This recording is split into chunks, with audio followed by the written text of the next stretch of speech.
Hello and welcome to the Research Matters podcast. I am your host, Debdutta Paul, and today's episode is on the Infosys Prize 2020 for Humanities. In this episode, I'll be talking to Professor Prachi Deshpande and Professor Akeel Bilgrami.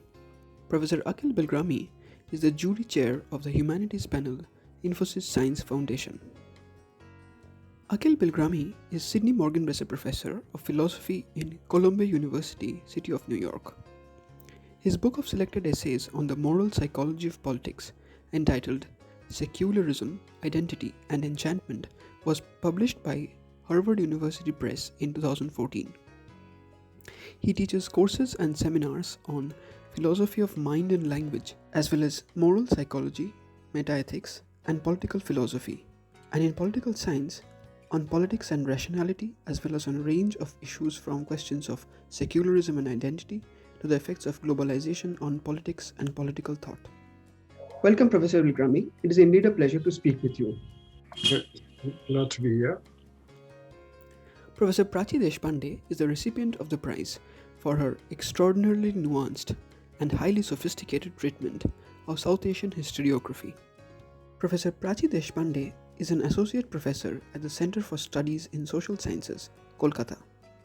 Professor Deshpande's research focuses on social and cultural history of historiography, language, and regional identities. She has published scholarly works in English and Marathi. Her book, Creative Pasts, Historical Memory and Identity in Western India, 1700 to 1960, was published by the Columbia University Press in 2007. In her book and many other articles, she has examined the evolution of modern history writing in Maharashtra from the Maratha period.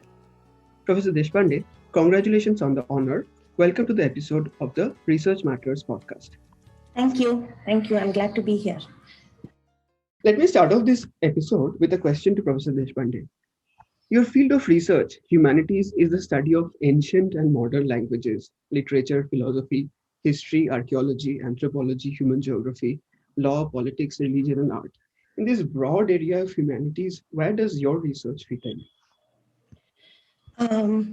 Like you said, the humanities are very broad disciplines that study cultural expressions in a range of different ways.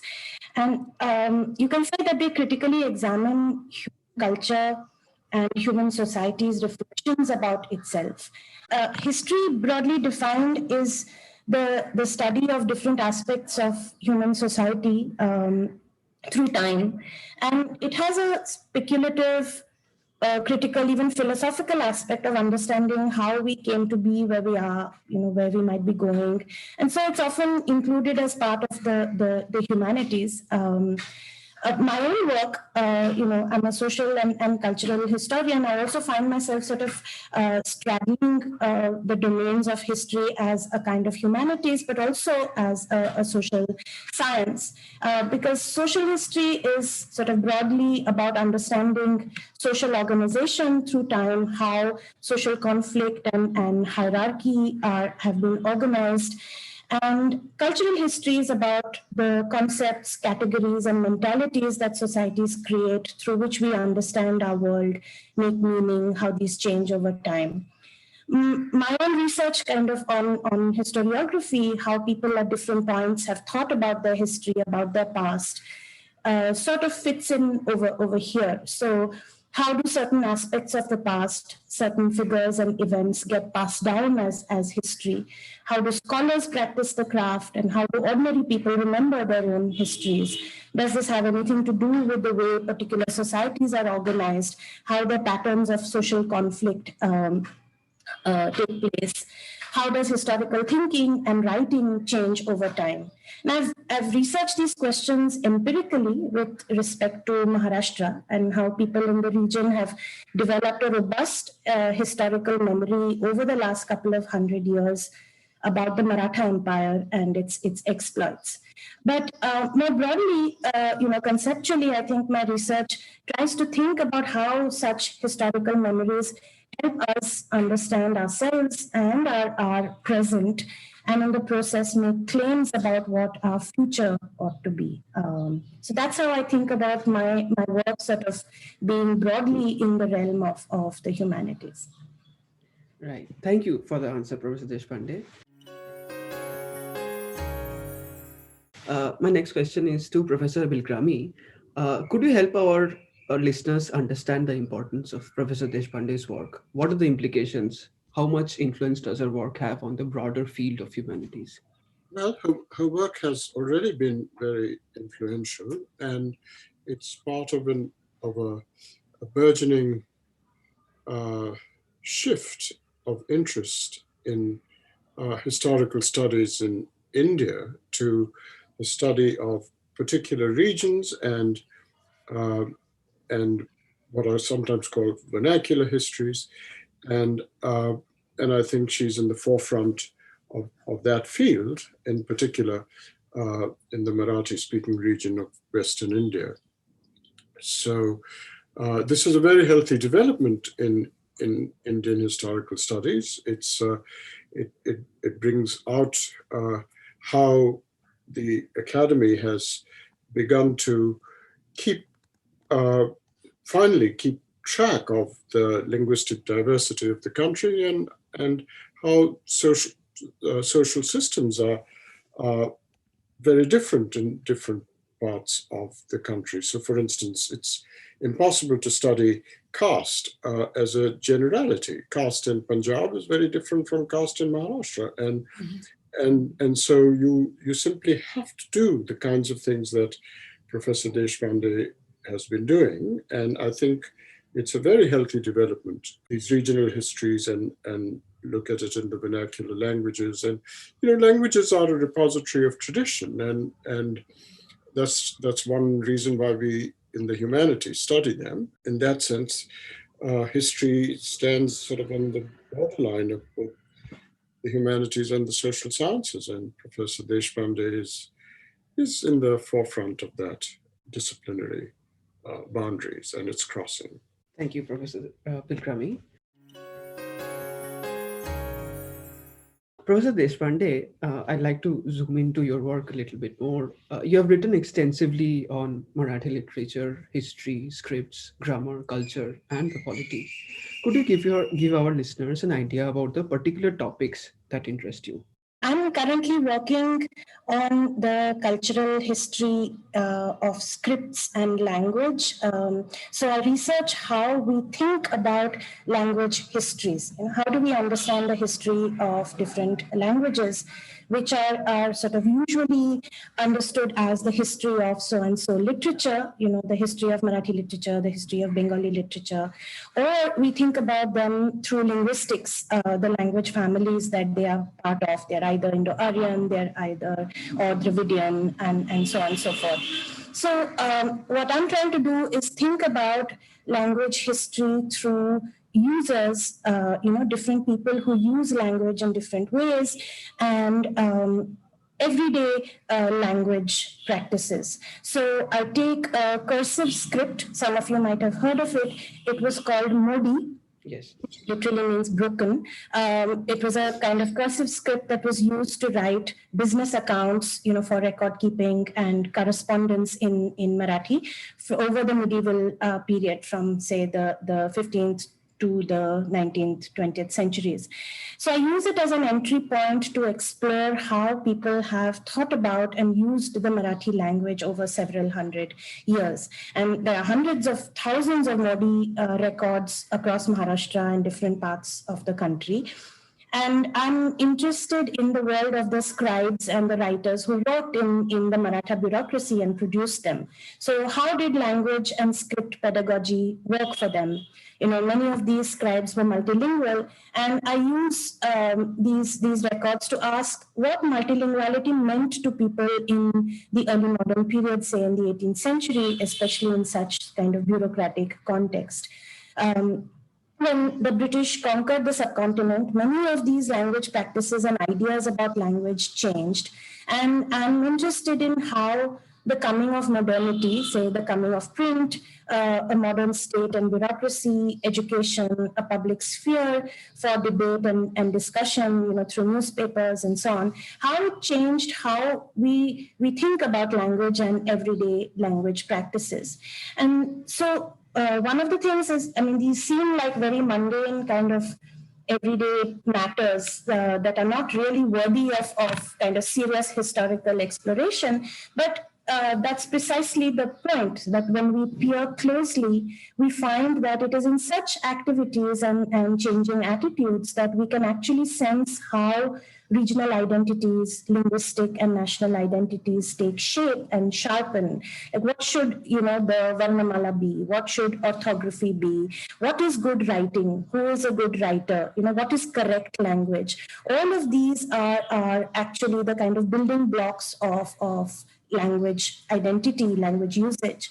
And so my interest in Marathi literature, grammar, and script is to really understand what role all of these have played and continue to play in shaping regional debates over society, politics, and culture. Yeah. That's very insightful. Just out of my own curiosity, when you say multilingual scholars, do you mean other regional languages like Konkani and other languages, or do you mean foreign languages because of the colonial rule, etc.? Yeah, so it depends on the specific time and the local context that you would be talking about. So for the 18th century, for the 17th and 18th centuries, for instance, I look at how local records that were kept, about revenue and so on in the Dharwad region of what is today northern Karnataka, are kept in three languages and scripts: Persian, Marathi, and Kannada, right? Further down south in Tanjavur, they are kept in sometimes in Tamil, sometimes in Telugu, but also in Marathi and Persian.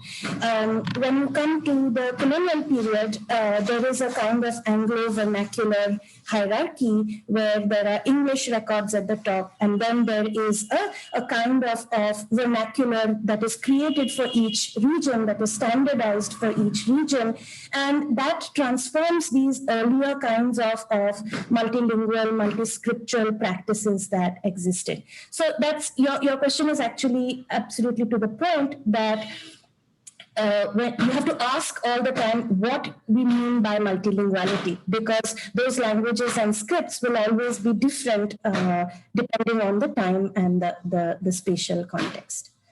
Right. And each of the languages must have taken some time to standardize, and there was the influence of the British Empire on that as well, I guess. Yes, of course, of course.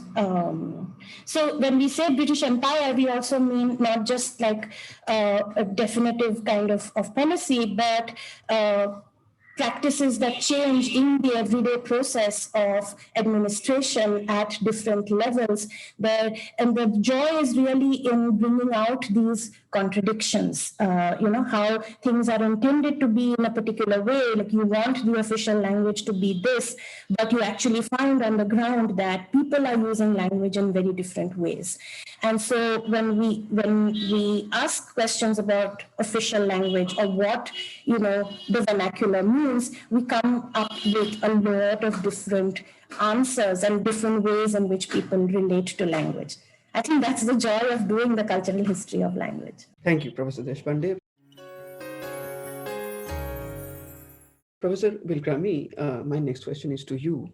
As the chair of the jury, what particularly interested you or interests you in Professor Deshpande's field of research? Well, as a philosopher, I was very interested in the claims that she made about how you could find elements of history in non-canonical texts. So not texts which were self-consciously history writing, but in literary forms, for instance, you could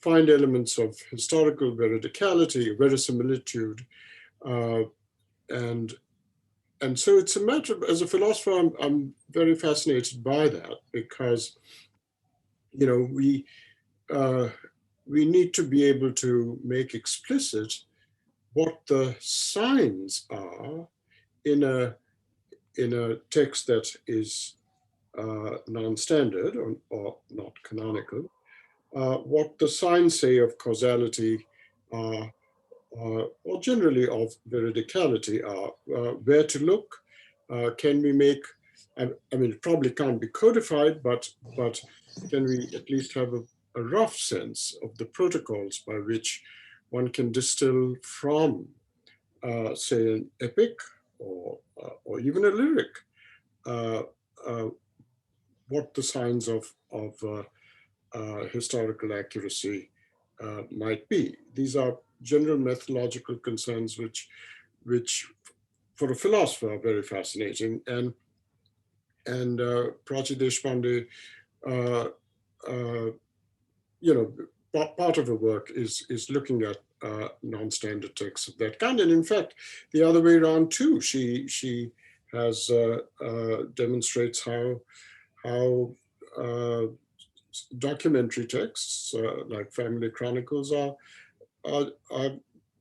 throughout laced with literary forms of persuasion. So those are very interesting scramblings of uh, canonical and non-canonical uh, textual uh, emergences of history, which was very fascinating to me. And then, you know, there is a real sense you get from her book, which is really what I've read with more care. The recent work on Modi script, I've only read one long piece on, but for a long time I've been interested in the relation between history and memory. I was one of my dissertation supervisors was Paul Ricoeur, who wrote extensively on that topic, and so I've been interested in that for a very long time, and there are some fascinating moments in her work in which uh, she shows the ways in which the sort of proximate collective memory of the Maratha Empire went on to construct a masculinist image of the national ideal. And I think that's a very fascinating uh, uh, part of her work. And in general, I think there is a scrutiny of social factors, social conflicts, sectarian divisions, and so on. And through that, she constructs a social context within which the practices of history writing emerge in the modern period in the Marathi-speaking region of Western India. And that's of great interest to a philosopher like me. Right. So, for our listeners, Professor Bilgrami is talking about Professor Deshpande's book, The Creative Pasts, Mhm. Historical Memory and Identity in Western India. Am I right, Professor Bilgrami? That's what I was talking about, yeah. It is very gratifying to see these questions, which are of very kind of everyday urgency to a lot of people around us, about who certain people were, what was their legacy, and how should we remember them today.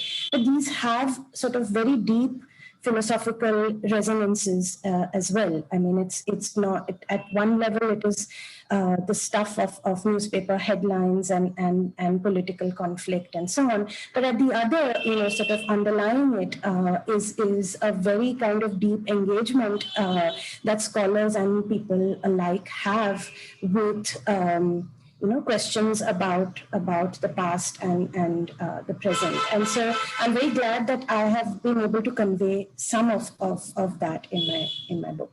So, I want to zoom out of your work a bit and want to ask you a more general question about. So, we currently find ourselves in the middle of many crises, the climate crisis, we have had the COVID crisis, which is still going on. Do you think humanities can play a role in combating these crises like the ones we are facing today?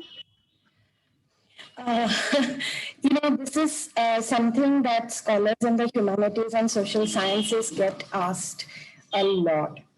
What is the immediate practical use of your research? How can you help combat crises like the one that we are facing today? And there are usually, crises of different sorts.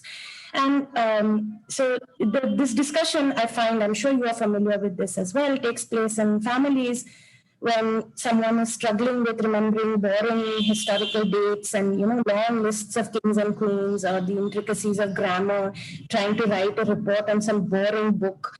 And you ask, like, what's the point of wasting time on all of this if my son or daughter is going to become a doctor or an engineer or a scientist later on. Right. And the thing is that the humanities and social sciences, we have to realize and remember, they very important role in the sense that they teach deep critical skills about understanding society and culture that do have a role to play in everyday life, right? So, and by critical skills, I don't simply mean the ability to criticize, say you're right, you're wrong, as it is often misunderstood, but to how to intelligently evaluate something. How do you read an in-depth news article and report and glean its overt and subtle arguments, for instance? How do you learn to critically summarize the main insights of a book, especially one that, say, people are calling to be banned or something? Mm-hmm. How do you articulate your own opinion about it beyond saying, I loved it, or I hated it, or I didn't even read it, but I want it to be banned? When you're bombarded with images, with propaganda, with rumors and information overload about all kinds of things, and how do you learn to sift the important from the unimportant, and make a kind of informed, intelligent view of things, sort out polemic from reasoned argument? How do you understand what evidence is? So the core of humanities pedagogy is not simply to find information about cultural activities in the past and to develop a kind of feel good sense about our great culture or something, but to develop a sense of intelligent critical reflection about the present. So ideally, the humanities would challenge preconceived notions about looking at things and prompt you to think creatively, freshly, critically about the world about you. And this might be not just a question of art or music, but about, questions related to civil engineering, to computer science, and so on. So these are deep skills. And as we are flooded with all kinds of contrary images on media all the time, I'd say that these skills are all the more important today. And I mean, if you look at it, say, from the policies related to the current crisis, okay, the COVID crisis, let's just say, from lockdowns to vaccination to the importance of practices like social distancing or masks wearing. Now, all of these are not just kind of rules to follow, but they have cultural meanings too, right? As in, you can't just formulate them in the abstract and expect that millions of people will just follow them as envisaged. So how best can these be communicated to people in order to ensure that these are not just blindly followed, but they're also understood by them? This is partly, say, you can say it's a question of correct and nuanced language and ways to effectively communicate policies. But there's more, right? Even to develop those policies, historians have insights to offer about past pandemics and their long-term, wider kind of socioeconomic and even political impacts. Areas of social sciences, such as public health or medical anthropology, they have valuable insights into how individuals and whole societies relate to ideas, say, of medicine, practices of medicine, what vaccination has been over time, and how people in different parts of the world have reacted to them, why. Now, all these reactions sort of emerge through deeply held ideas about what the body is, what good health is, whom to turn to when in crisis, whether your family or the state or certain institutions, religious or medical. So having this nuanced understanding is extremely necessary for policymakers, extremely valuable in not just developing efficacious or quick policies, but also humane policies, right? Mm-hmm. these are medical crises or political crises. So I would say that it is very important for policymakers and scientists to work with relevant scholars in the humanities and social sciences to combat, all the challenges that we are facing today, from climate change to COVID to political suppression, all kinds.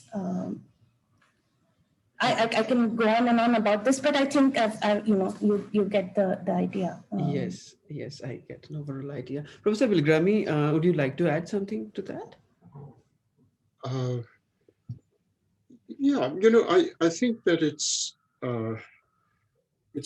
very important role for the humanities to give any sense of crisis a sort of historical depth. Crises are not de novo.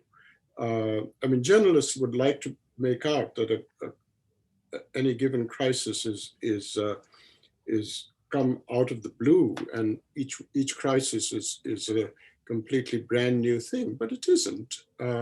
It very often crises emerge slowly out of evolving aspects of historical tradition, and so it's an essential role of the humanities, I think, to situate what is presented in the media and newspapers as something that seems to be sui generis, as in fact having its basis in a historical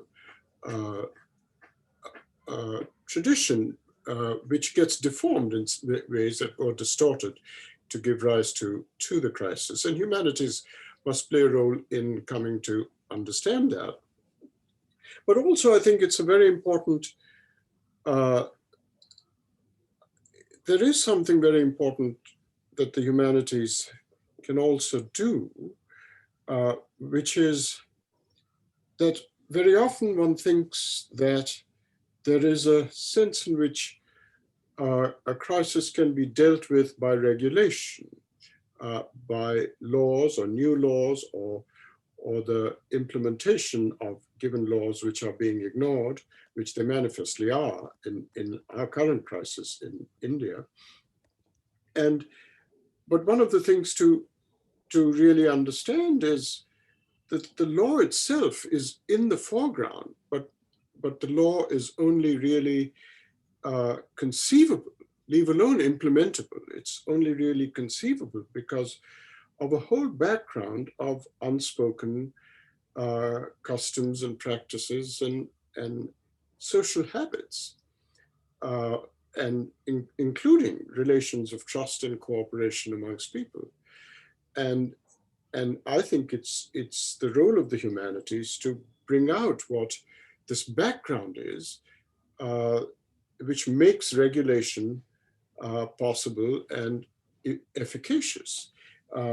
Without a good understanding of this background of practices and relations of trust and cooperation that make the conceiving and implementing of law possible, I think the law would be susceptible, as it very often is and increasingly is, to corruption, failure of implementation, and so on. So this connecting of the foreground of law and regulation to the background of the practices that have made it possible and from which it is being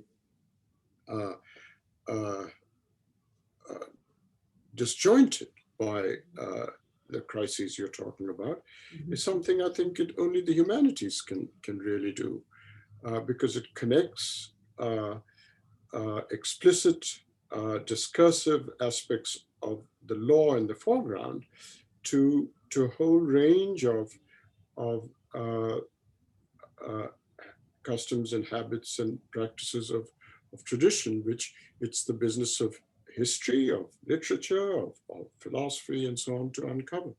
Right. So I want to take that and ask both of you, in fact, what you think on, informing policy and what can be done from the point of view of scholars in humanities to to inform the policymakers, or get them more interested in the insights that you get from your studies in humanities, to inform them so that they form better policies, more human policies, as you mentioned?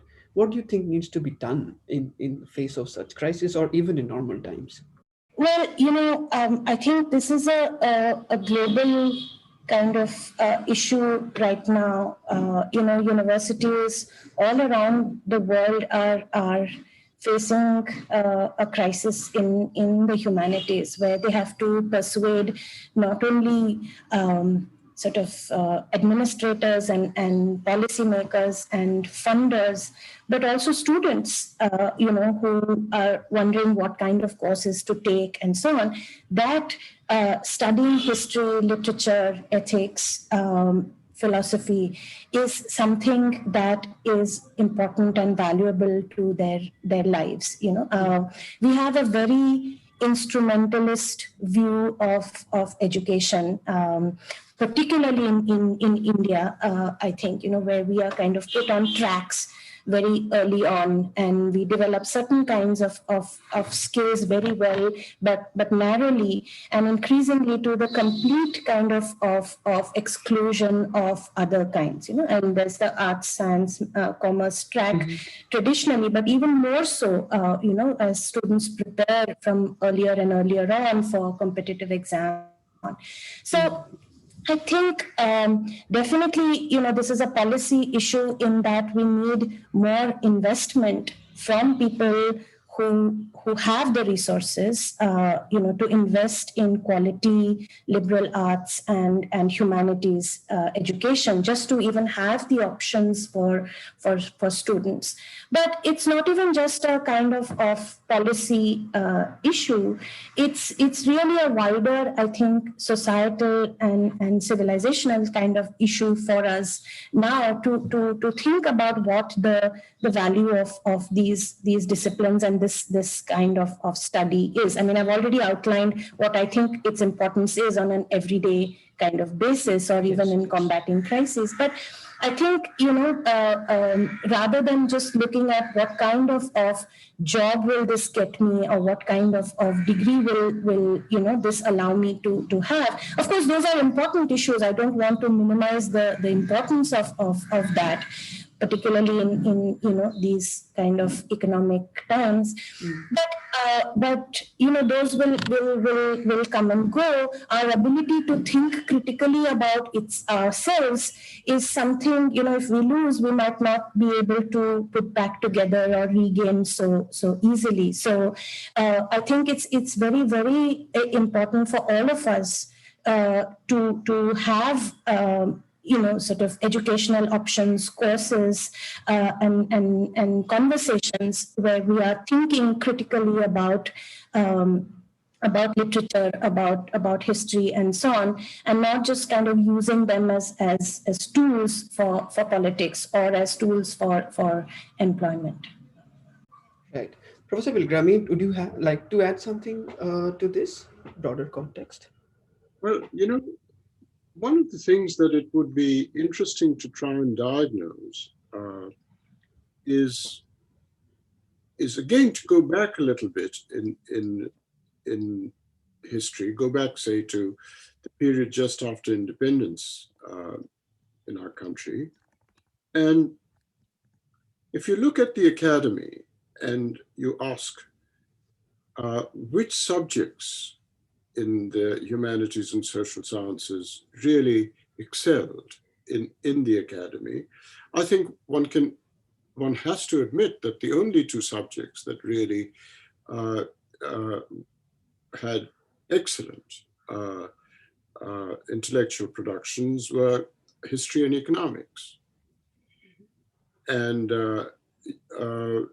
I think one ought to diagnose why those two subjects were so creatively pursued in the 20 or 30 years after independence, 30, maybe up as many as 40 years after independence. And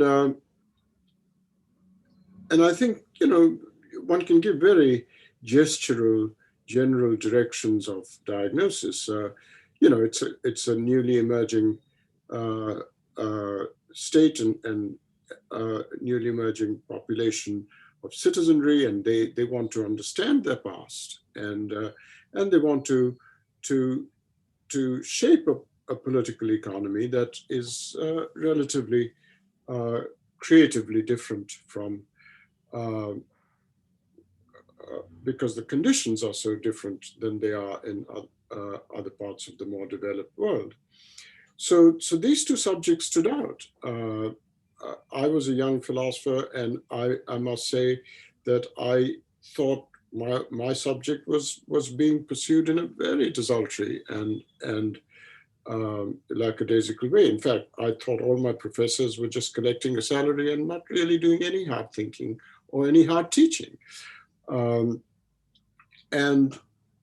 I suspect that was true of a lot of studies in English literature and other humanities disciplines too. But history and economics did very well. And I can't help feeling that as a result of all this globalization, that is no longer true, certainly not true of economics. I think economics has abdicated its the value-oriented aspect of its discipline, or even the historical aspect of its discipline, and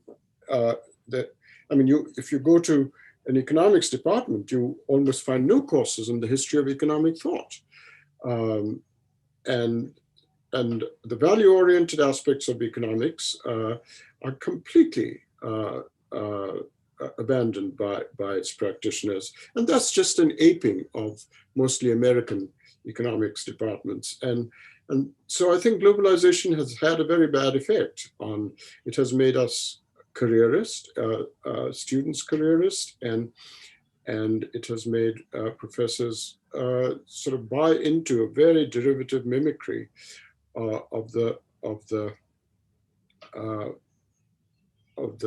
scholarly habits of Western universities, especially American universities.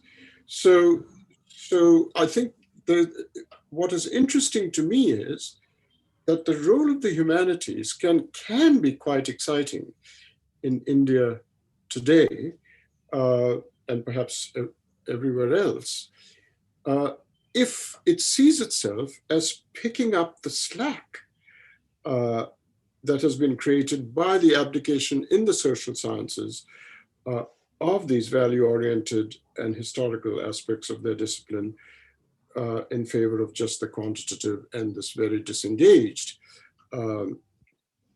study that economics has become. And so the humanities could have a potentially very exciting role to play to pick up that slack. And I think, in fact, I think that, as I said about Prachi Deshpande's work, it's in a sense doing that. It's on the borderline of the humanities and the social sciences. And, and the remarks I made earlier about looking at the background is very important, because what it shows is that unlike what is happening with this new turn in the social sciences, it shows that there is a whole humanistic background to what is in the foreground. So if in the foreground you want to study natural resources, well, you have to go back and understand the background of the concept of nature. I mean, nature became natural resources. And how did that happen? How did people become populations? How did knowledge become expertise? I mean, these are the sorts of things that are a sort of reduction of the human side of these concepts. And only the humanities can uncover how that happened and recover what is possible to recover. Right. That's very insightful, Professor Bilgrami. Thank you so much. And with that, we conclude today's conversations with Professor Prachi Deshpande and Professor Akeel Bilgrami. Thank you both for joining me today and providing valuable insight into this year's Infosys Prize in Humanities, and on what can be done from a humanities point of view to combating any crisis. Dear listeners, Thank you for listening to this episode of the Research Matters podcast. For more such science news and podcasts, please log on to www.researchmatters.in.